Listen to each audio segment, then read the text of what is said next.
Hey folks, Chieftain here, and welcome to Let's Play Path of Exile, the Fall of Oriath Beta. This is the beta for version 3.0, which is making some dramatic changes to the Path of Exile, in particular rewriting the entire act progression. Well, that's not really the right way to word it. Instead of having 3 different difficulties, where you play through acts 1 through 4, beat the game, then start over on Merciless difficulty, then do it again, and do it on Cruel. I think I've got those names right, I don't remember.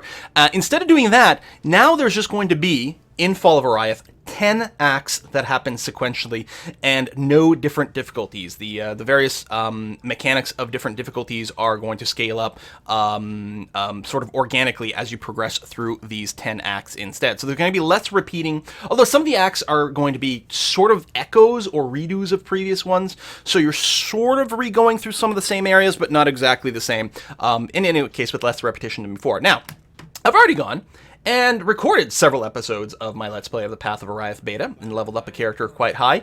And then they just released a new patch, which has wiped the servers. Welcome to the beta life. This is, why you don't play in these betas unless you're willing to deal with some bugs, and also deal with them resetting the server when there's a new major patch. So we're going to be starting again this series.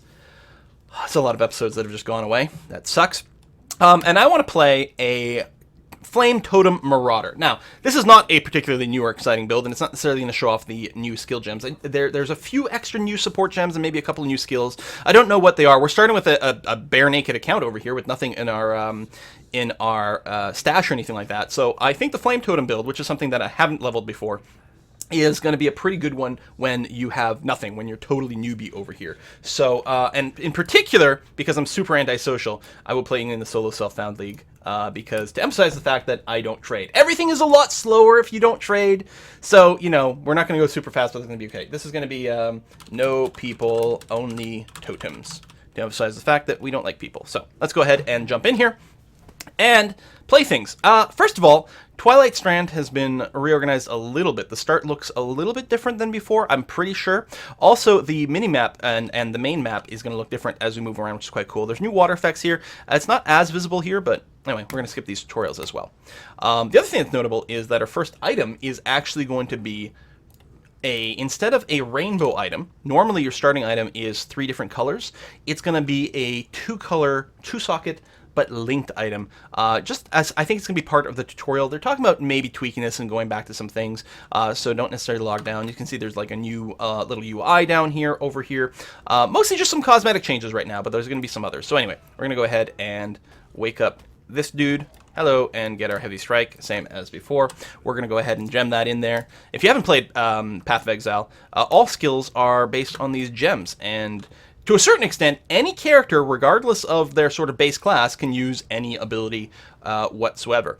Most of the skill gems will have requirements, especially as they level up, for strength, dexterity, and intelligence, and some people are going to have more or less of those for various reasons. But in theory, you could go and, I don't know what Ruthless support is. We're going to take a look at that later on. This area here, I'm just going to skip all the monsters and get to the end real quick, because it'll be a little easier to get some more practical loot. These guys aren't really that fun or entertaining to go through, although we don't have any equipment whatsoever, so anyway, what was I saying? Oh, the gems. Although in practice, well, there's 2 things. One, I thought I skipped all tutorials. Each of the classes do start with certain innate baseline statistics, plus their passive skill tree that we'll look at in a moment is a little easier for various biases than for some others. More importantly, the most significant thing is actually, do I want to go right to no, that's fine. The most significant thing is at some point you will ascend with your class. So the fact that I'm a Marauder doesn't really make much of a difference. This is the passive skill tree, by the way, which is awesome. But later on I will ascend to a variant of the Marauder, and those ascension classes are the ones that there's not a lot in them. There's just, mostly you're gonna grab like 2 to 8 things, depending on, where you are in your progression in that tree, but they're all really substantial. And in particular, if I want to go with this Flame Totem build, the Chieftain Ascension class for the Marauder has some significant boosts to totems. So you do sort of want to choose a base class that matches matches your goals, mostly for those ascension things. Anyway, if you're new to the game, none of that really matters. Don't worry about it. Just when you pick your character class, try to like make a build that looks appropriate for whatever that class is. Like if you want to cast a lot of spells, pick the witch or whatever, and then you'll probably get an ascension class that makes sense for it. Yeah, so I don't think any of these quests are changed. I don't think the layout here is particularly different other than the staircase to the whatchamacallit. So what's this ruthless support? Supported melee attacks have a 30% chance to deal a ruthless blow. Ruthless blows with supported skills deal 75% more melee damage. Ruthless blows with supported skills have a base stun duration of 0.8. So I have a 30% chance of dealing 75% more damage. That's quite nice. Let me tell you, I did not... That was just pure luck to have picked up that support skill over there. This is going to combo relatively well with our heavy strike and help us clear a little earlier. We are going to be switching to a kind of a caster marauder setup later on, but we are going to start by just smacking people in the face. So I don't have the intelligence for this. I could identify this wand, but we're just going to vendor it as is for some parts. We'll also pick up a handful of white items early on. Normally I skip them all, but by vendoring white items, you will go ahead and get...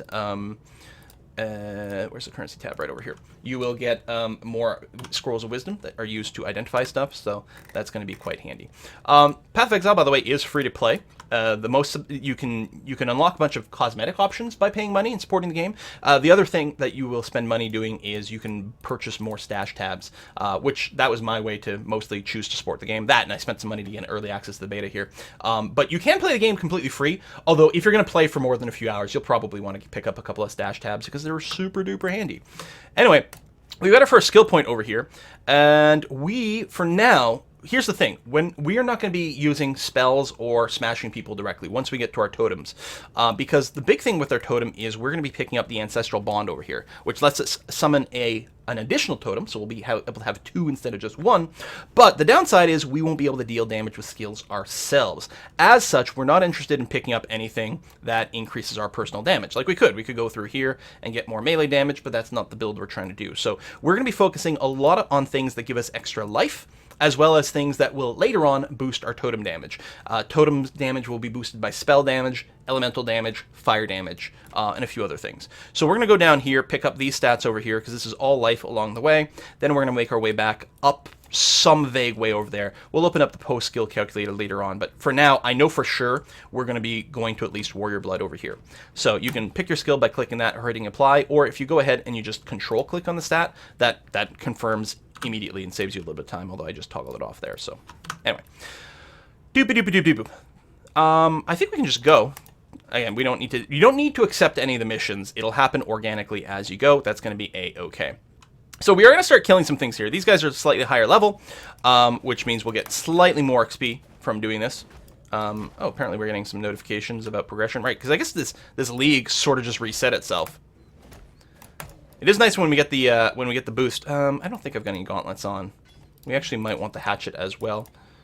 It's so weird. Like you get kind of spoiled when you normally start in a league where you've already got some characters, because you tend to like just equip with like a bunch of random unique items and stuff like that you found along the way that are good for leveling. But that's not the case. We're starting with no resources here. I do want to go a little faster than this. So my bad for being slow here. But we are going to have to pick up a few basic items just to get things on the road. Could I not have gotten a skill gem? I was supposed to talk to Tarkley to get a skill gem, because I need splash damage. So I've already completely kind of screwed this up and become kind of silly here, because that's why this is being so difficult. Let me just run to the waypoint, and we'll get that taken care of. Yeah, we'll level up the skill gem, but we're just going to run to the waypoint. I thought Tarkley was just going to be offering me a quest. I forgot I actually have to turn in the You Killed Hailrake quest to get a splash damage thing. Doop, doop, doop, doop, doop, doop. There's the waypoint. I like this new blue effect over here. It's quite cool, right? To show you your actual vision range and what you've seen. Do. So the waypoint's always right next to the title pool. We're going to skip that for now, though, because it's a little hard. Yes, skill gems. Thank you very much. We're taking ground slam. That's what we're looking for. We're going to replace heavy strike with ground slam. We are going to go ahead and I might identify the hatchet. I think you can you use ground slam with axes? No, staves or maces, so never mind. So ID net wasn't particularly helpful. And I'm just going to vendor this stuff for some more bits for the Scrolls of Wisdom. And let me go ahead and just stash this. Sorry, that's actually kind of a slow, bad start. We'll keep a copy of this gem over here, just in case I want it for something else. Probably I don't care about that one, but I hoard things. So we're not going to go into the title pools right now because the fight there is actually kind of a little tricky. Instead, what we're going to do is we're going to move to the next area. And the advantage to doing this is that, again, we're going to get a little bit more XP. These are level 4 monsters. We're only level 2, but now that we've got some splash damage here, there we go. We're going to do a much better job at clearing these goobers than before. And that's going to be okay. And right away, we can level Ground Slam. Excellent. The mana cost is going to be a little higher. It's 10% higher to cast a spell than normal because of the support spell, but I think it's going to be good. And this still counts as a melee ability. Despite the fact that it's kind of a AoE kind of thing. Therefore, it should still get the Ruthlessness strikes. I don't know if it's only going to affect the person I click on directly or all the splash things as well. Anyway, in this zone, we're looking for 3 pools of water that will all have these nests that will have these little rocks or gems or whatever the heck these things are supposed to be. And you can get to those pools by following the river. Now, this new water effect makes it a little bit less visible, actually, to see the river, but that's okay. We'll level up our Ruthlessness support, may as well. It's not going to increase the mana cost. Support gems don't go up in mana cost. I don't think any of them have a higher mana cost as they level up. They're always just like, this adds 10% more to your base skill or something like that. But they become more powerful. Your primary, and there's the river, your primary skills do go up in mana cost. Most of them do as they level up, but it's usually worth doing just because of the base damage. So we're going to go and put another point into more life and more armor. So one of the things in 3.0 that's being nerfed is Energy Shield, which was by far always the strongest defensive build. Was quite demanding on equipment, but was really good because it could scale up. You could have a lot more energy shield than anyone could have normal life. This is still a river, right? Oh, hang on a sec. I might have actually hit the end of this and I have to backtrack a little. I think that exclamation mark is actually... Whoa, you are being kind of a pain in the ass. Should I just skip you? Yeah, let's just skip you. Oh, uniques. Oh, you're going to charge me and make it that much harder to run away. Yeah, that's not where we want to turn that in. So where the hell was... Oh, there it is. What was I saying? No idea. No idea. I don't know. I most immediately I was saying something about uniques are often not worth killing. They can kind of be a pain in the ass, and they don't actually give you too much. Magic packs, like the blue critters, are quite nice because they do give you a fair amount of extra XP. So they're usually very efficient to stop and kill.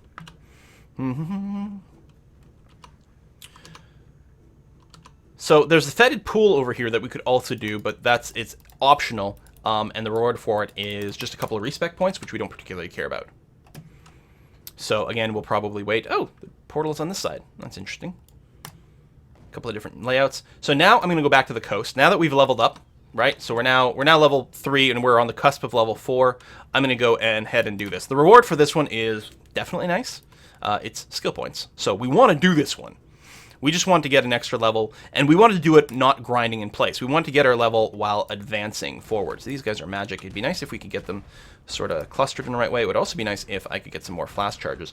I actually probably haven't been picking up flasks. It's the other thing that's not in my normal AI is to pick up flasks early on, because usually you have plenty in your bank that you just do whatever.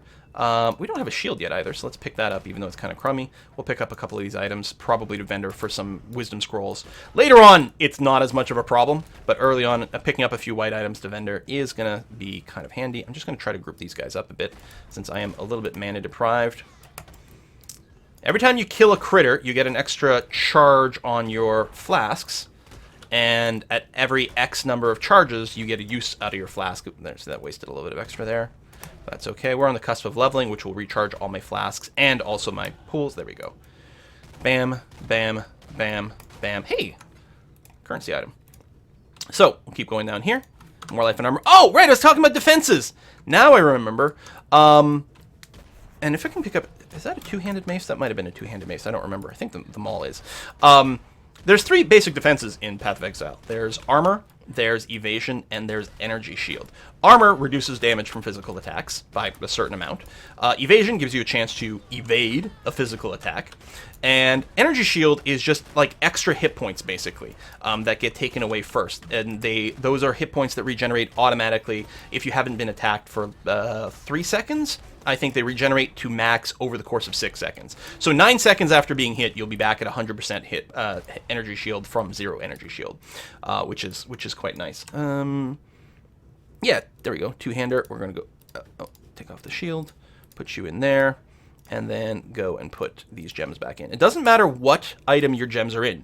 You can still use them. So my weapons, my attacks don't actually have to be in my weapon, but they may as well be. So we're not using a shield right now, but we're going to be able to hit for more damage, and that's going to be good.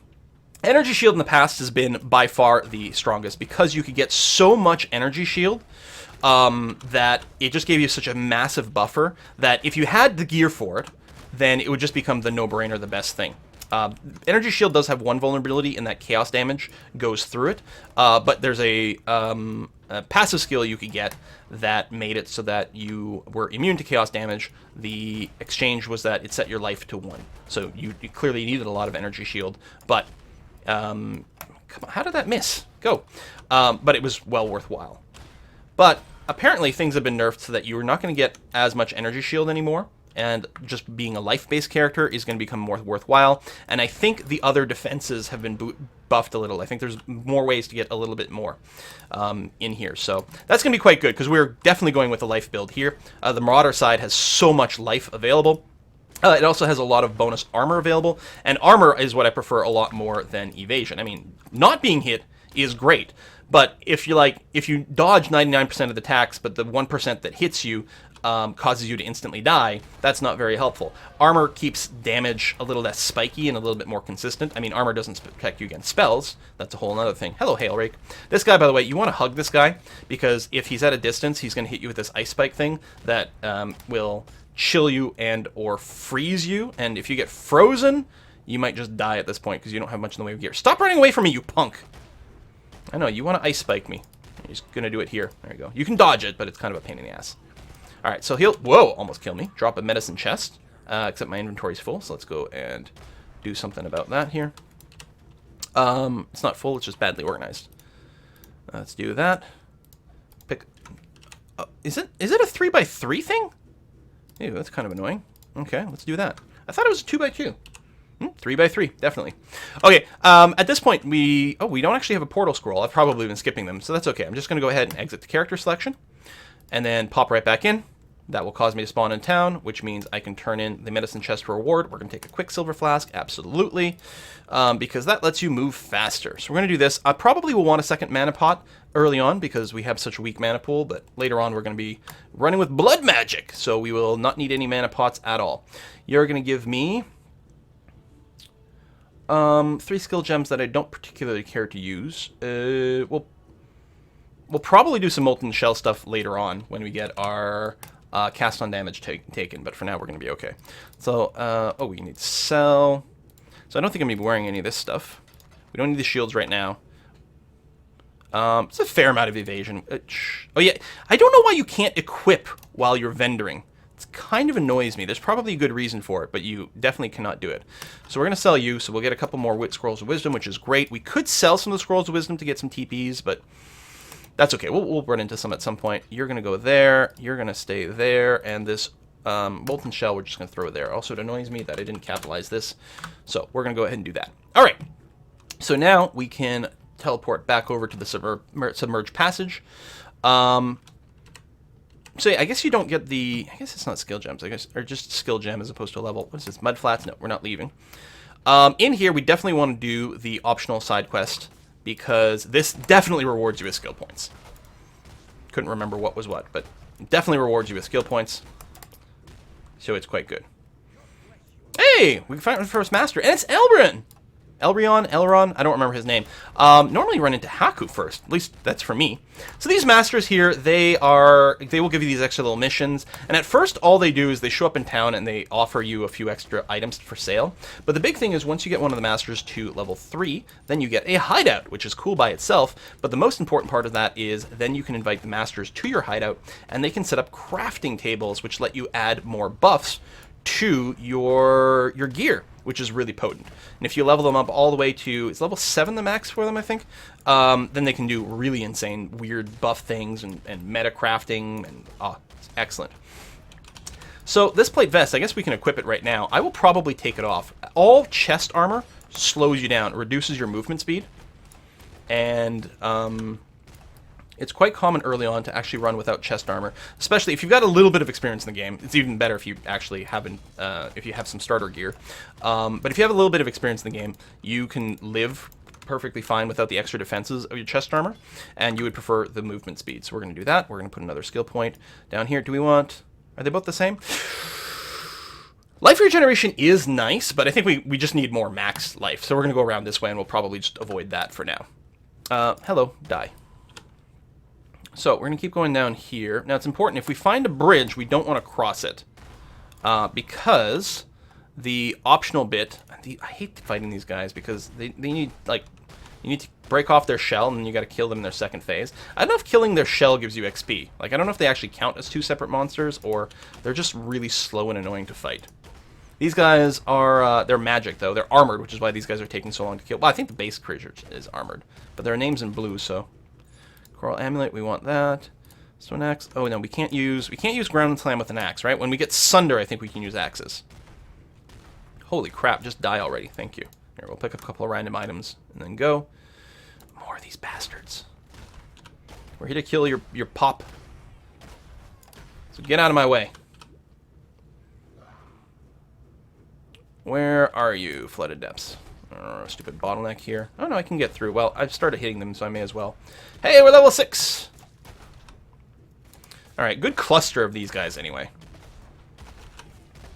Die. Die. Die. Die some more. Die. One nice thing about, like, totems and stuff is they do tend to outer target. So, when we do get our... There we go.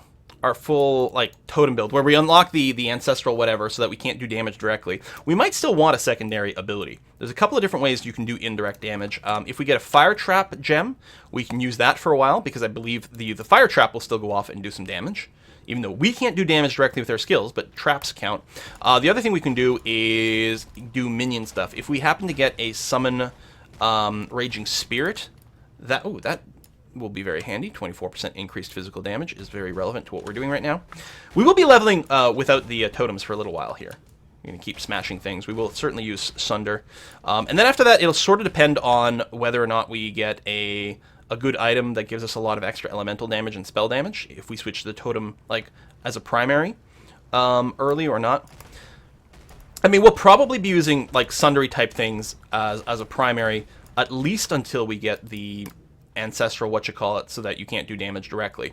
We'll use it alongside the totem, for sure.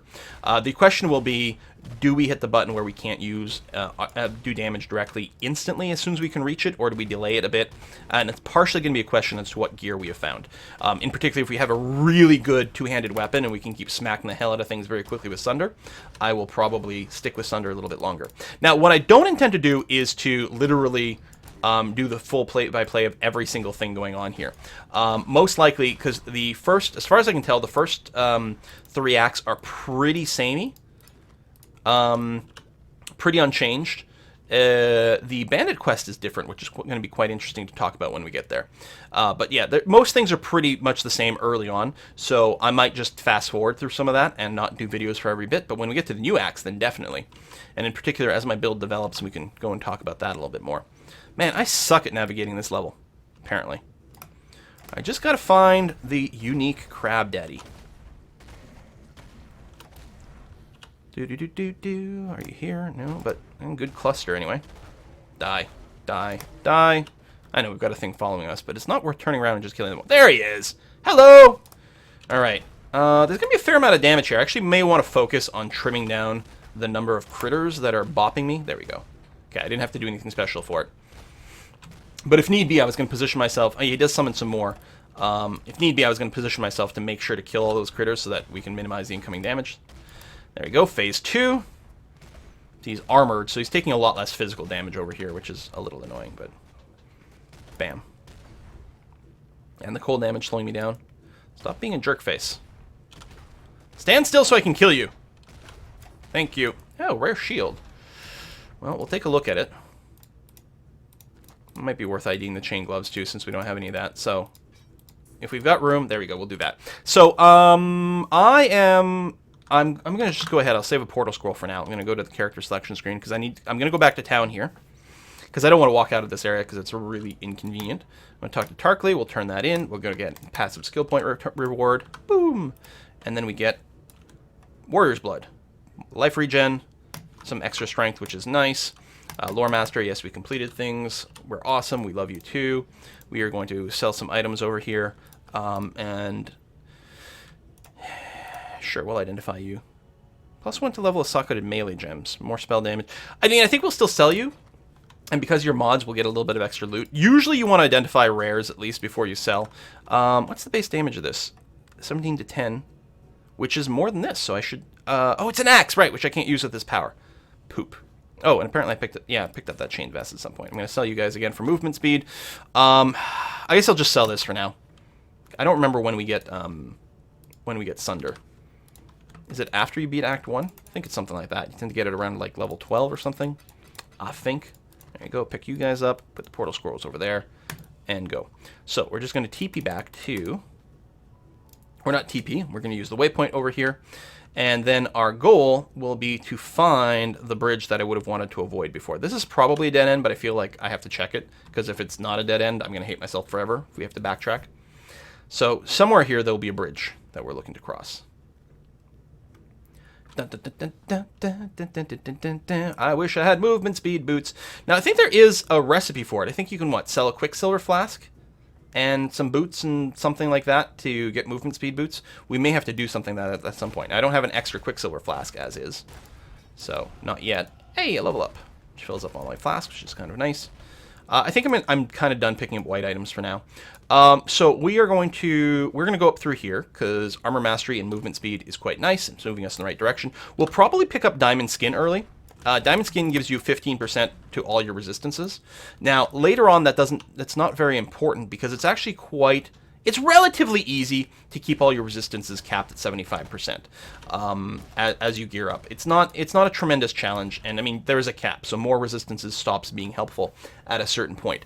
That being said, early on, before you're geared, it can be kind of annoying, and even when you get to the higher levels, until you get like really high quality gear, sometimes you'll be sacrificing things that would otherwise give you more survivability or a lot more damage just to keep your resistances capped, which is critical in the higher difficulties, because the elemental damage will often be the thing that kills you as opposed to physical damage.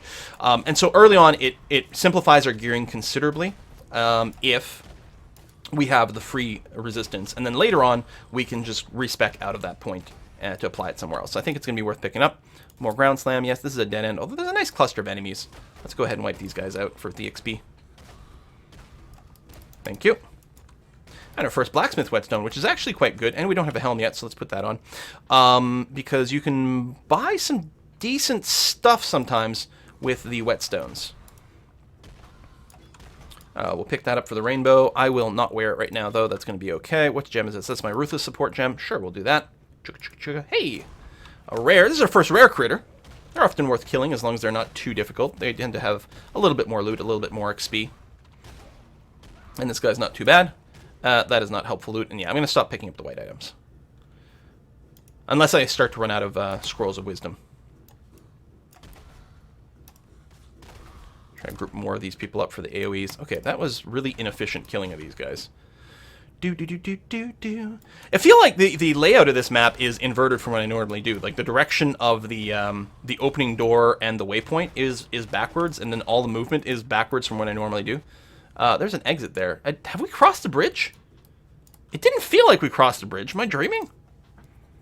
I don't know. But, I mean, this is where we want to be, the ledge. Goodbye, birds. This is definitely where we want to be. Ledge is great. It's, well, not right here, but it tends to have big clusters of enemies. And really, like, no matter what kind of build you're going for, you're going to want some amount of AoE or splash damage or multi-shot or some damn thing. So to deal with like any of these packs of enemies, like no matter what, you're always going to want some amount of splash, and so you're always happy. Ooh, iron rings are fantastic. They add, well, fuck it, let's kill these guys. It adds 1 to 4 damage per attack, which is pretty substantial to us right now. Oh, apparently I already had one. Excellent. Dual iron rings. That's exactly what you want. If you're going with any kind of physical build, you want a couple iron rings early on. We might want to make them magic, actually. Use a couple of orbs of transmutes. Orbs of transmutes are cheap and common. So just turn these iron rings into magic items. That's probably a great idea. We might, you know, not get anything relevant, but at this point, almost any stat would be helpful. Even like bonus mana, which is, you know, usually one of the least appealing ones, would actually not hurt us. I mean, there's nothing that you can roll on a magic item that ever hurts you. Reckoning. Counterattack, blah, blah, blah. When you block your shield, yeah, we're not going to use that ability, but I may as well pick that up. There are some recipes where you can vendor, if you vendor an iron, that's actually kind of relevant, actually. Reckoning is red. If you vendor an iron ring plus a skill gem, then you will get back a ring of the appropriate color depending on the skill gem. So an iron ring plus a red skill gem equals a ruby ring, which is actually kind of relevant because if you vendor a ruby ring and a scepter or a wand, plus I think you need an orb of transmute. I think there's something else that you need for it. I'll just pick that up for whatever. Then you get a wand back. So either a wand or a scepter, whatever you vendored along with the ring, that's magic, and it's got a modifier of +1 to skills of like fire or whatever, depending on what ring you sell. And we're going to want one of those. We're going to want probably a scepter. Both scepters and wands give you bonus sort of spell damage. Scepters actually is bonus elemental damage, but it's the same for our purposes. And the difference is that wands tend to require a lot of int, and we're not going to have a lot of int. Like the low-level ones, we're going to have, you know, enough int to just use a random wand, but scepters are a mix of int and strength, I think, so it'll be a lot easier for us to have the right stats to use them. So anyway, the end result is you get a scepter, which has innately, because scepters are like that, has a, let's go for the movement speed first, has bonus elemental damage, and then it's got the magic trait of +1 level to fire gem, and our flame totem will indeed be one of those, and that will be a fire trap is going to be really handy. Do we have a slot for that now? And we're not going to have a ton of decks. Let me put that like under the queue over here. We're not going to have a ton of decks, so we're going to have problems skilling it up, but it's still going to help us out a lot. So fire trap, you just plop down on the ground and it explodes when someone walks over it, and it sets the ground on fire and does a bunch of extra splash damage. And it really takes us like no effort to throw one down, so we may as well use it as a little bit of extra damage here.